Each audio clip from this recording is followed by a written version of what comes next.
Glutes, core, lats. These are the three most important muscle groups that I personally feel like we all need to be able to learn how to fire on command. It's when these three muscles don't know how to work at a subconscious and passive level when we're working out or moving around in general. That's what causes so many compensation patterns to occur, hence could be increasing in pain, decreased mobility, and give us a whole bunch of issues and disconnect from our bodies. Today I'm going to be teaching you two very unique activations of each of these muscle groups. Hopefully you'll feel these activations like you never felt before. You ready?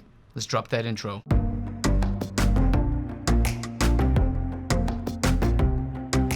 You know what? I take that back. You might have done a lot of these before, but hopefully the execution is going to be much more different, and that is what makes a difference in how you activate these muscles. So the first two exercises we're going to do is activate the glutes, and all you need is one of these hip circles over here. You can use the standard rubber band ones, or you can go on Amazon and buy these these material hip circles. Simply lie on your back. What you're going to do is push the knees out so that it's pointing towards the pinky toes. All right, so if you look over here, you want the knees and the toes to be guiding in the exact same line. I want you to place your entire foot onto the ground and feel the whole foot engage with the floor. Think that you're pushing your feet down into the ground to lift your hips up. And make sure that the knees aren't collapsing by the band. You want to be fighting the band out the entire time as you're driving the butt cheeks up. At the top, you also want to hug the ribs into the body. So you're flattening the ribs, squeezing the butt cheeks, and driving the butt up at the same time. Inhale on the way down. Push your feet into the ground to squeeze the butt cheeks and flatten the ribs. Think that you're exhaling until you have almost hardly any air left, so that the ribs kind of flatten like a corset into your body, and you're squeezing the glutes. So essentially, you want the core, the glutes, and the foot to all line up at the same time at the top. Whoo! Tie your breath with it. Just a few reps will do a lot if you're doing it properly. Now, the second one is a lateral step. I'm pretty sure we've all done these monster walks before, but the execution, I personally feel, is hugely important, because most of the times we always end up leading with that foot and the arches start collapsing and you see the knees aren't pushing out against the band. The glute medius, this big muscle over here, is the main one that helps rotate the knees out, and that's what prevents the knees from buckling in, and those are the muscles we're trying to activate. The whole idea is to try to push the knees out against the band so that the knees are almost pointing out towards the pinky toes. From here, maintain this position and then drive and lead with the knee, and essentially you're pushing off that opposite foot and drive with the knee to shift to the opposite direction. So notice if I'm going to my right, I'm pushing with the left, leading with the right knee and hip, and pressing. So notice you don't want to step with the foot, you want to lead with the leg, and you'll feel way more glute activation over here. That's not all. There's another variation that you can go forward and back. So essentially, you're going to stagger your stance just like this. All right, make sure that you're tilting your hips back and leaning forward. So you're shifting the hip back, lean forward. Use that back leg to propel you forward. So notice the back leg is actually pushing, front leg is stabilizing. Push, stabilize. Going backwards, you can go backwards too. Push off that front leg and reach with the back leg. You want to face directly forward, shoulders, hips forward, push off that back leg and shift forward. Going backwards, push off that front leg and reach back. The weight distribution should be like 50-50, so you can push and push forward and back. Do a few on each side. See how that feels. So second group of muscles is the core. The first one is actually just going to be a simple knee lift up to the chest. So a lot of the times we think that we're literally just pulling the knees up. Now if you do that, that's where the hip flexors actually start coming in. Let's actually try to reframe that and shorten the distance between the ribs and the hip. So if you take a deep breath in, exhale, and you flatten the ribs into the body, you might feel the tailbone wanting to lift off the ground already. So lift off the tailbone like a tuck in the pelvis, almost like a scared puppy, like rolling their butt under them.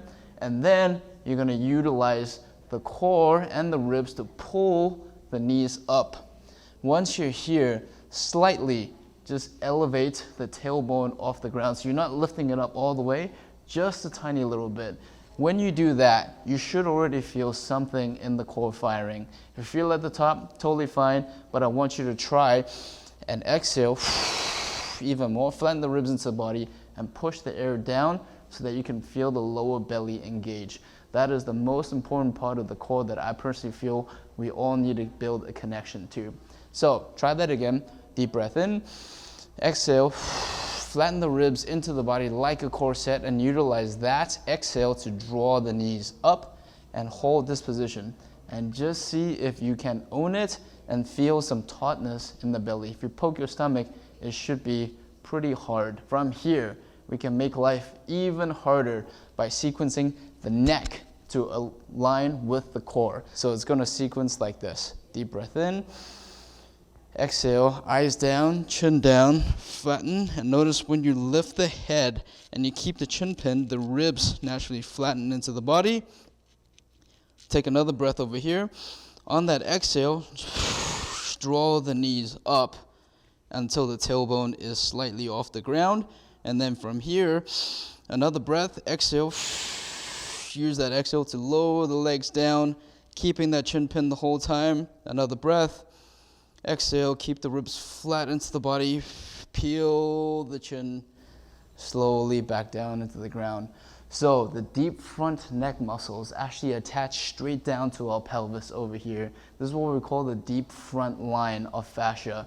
So if we can connect the neck to the pelvis and then work from the bottom up and then slowly down and neck down, this is what I call a deep frontline spinal wave, right? So we're teaching the spine to move with the core, and we're teaching all those muscles how to pull this entire line to function.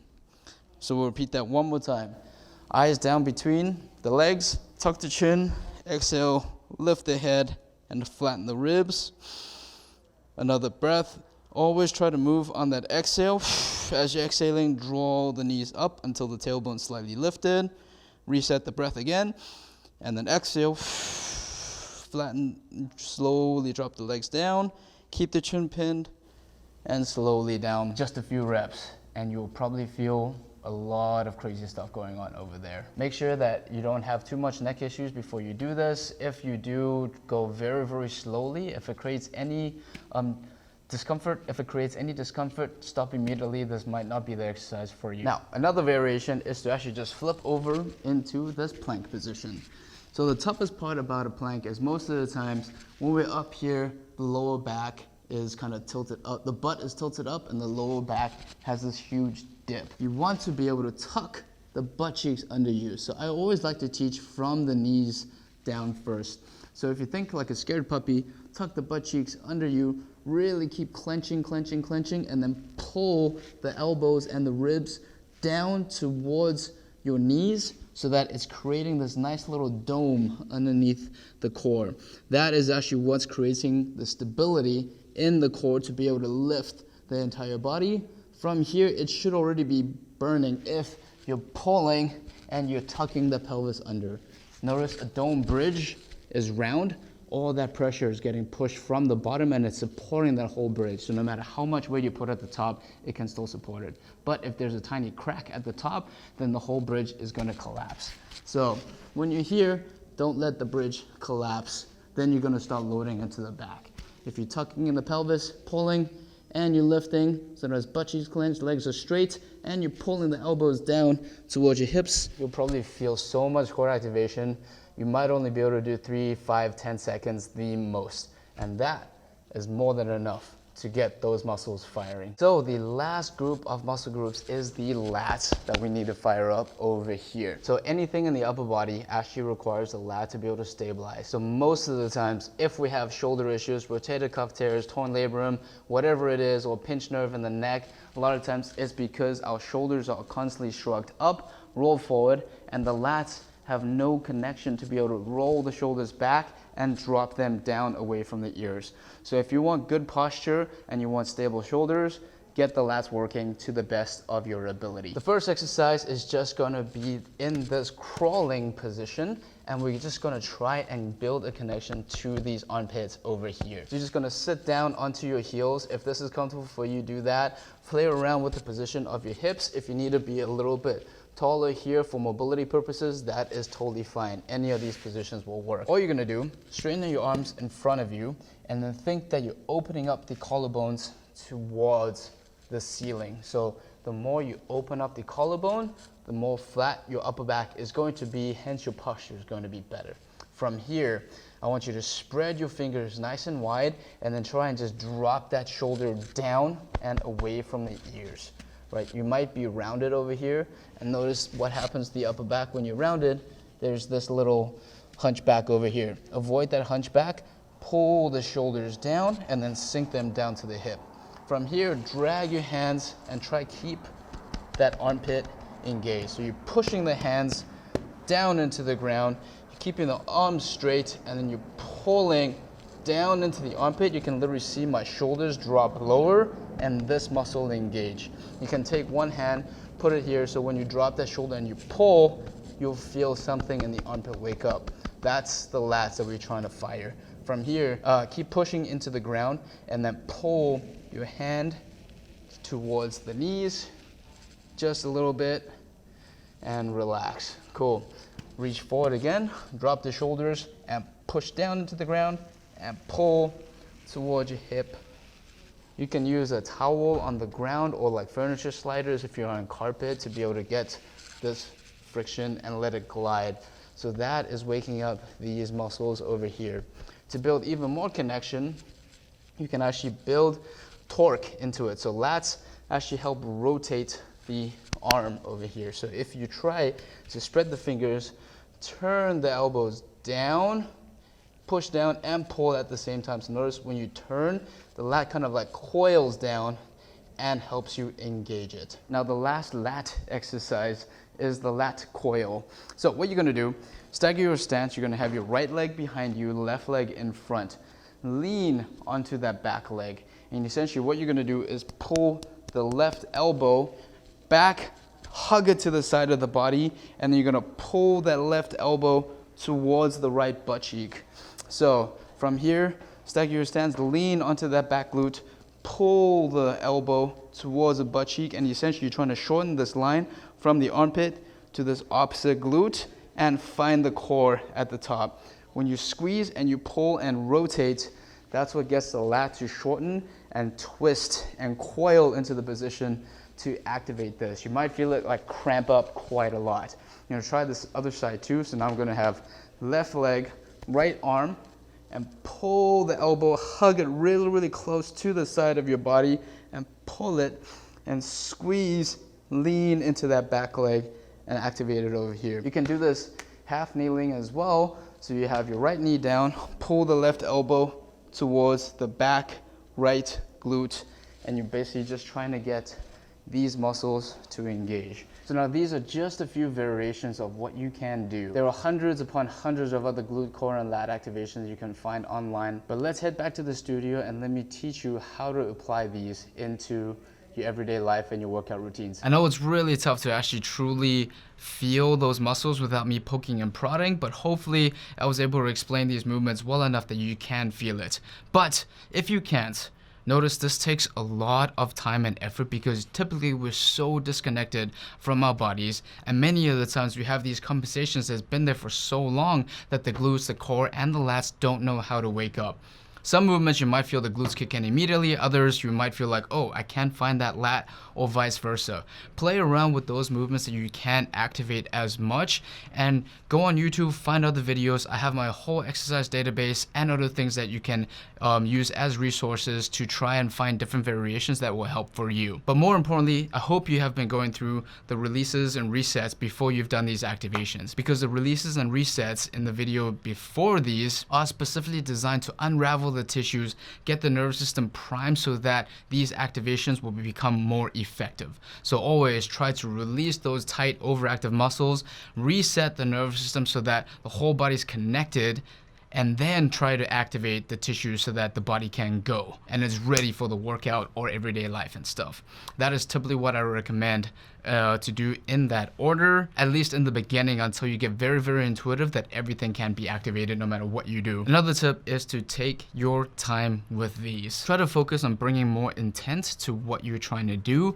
Attach your breath along with that movement so you can feel as you're exhaling and going through that movement that you can feel those muscles start working a little bit better. Many times less force is better, at least in the beginning. Then once you get more connected, then you can add more force. Very, very important to go slow, attach your breath to it. When in doubt, go lighter and then start amping it up. The whole idea of muscle activation is to learn the point between 0 and 100%. So if you can regulate between 1 and 99, for example, you're doing that glute bridge, can you activate it 1%? Can you activate it 5%? Can you do that 10, 20, 30 to 80, 90, 99%? You learn to regulate and turn that dial from 0 to 100 and learn to dial it back down as well. The better you get at regulating that dial, the more connected the mind and that muscle will become.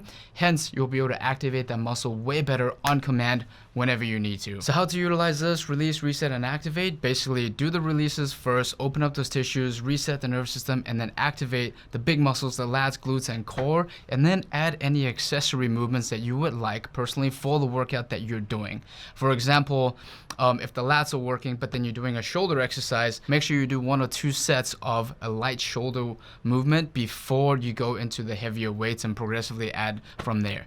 Same thing goes for the squats. Let's say you have a big leg day. Do the activations for the glute, core, and lats, and then do the first set of your workout at 50% intensity and then slowly build it up from there. The whole idea to get the glutes, core, and lats is to have the entire midsection of the body to be fully engaged so that when you work out, the chances of them becoming offline is a lot less, so that you're not compensating with the lower back, the knees, the shoulders, and all of that type of stuff. So you can totally substitute the releases, resets, and activations as your new warm-up, mobility, pain reduction routine. Then go into your movements, workouts, and then progressions from there.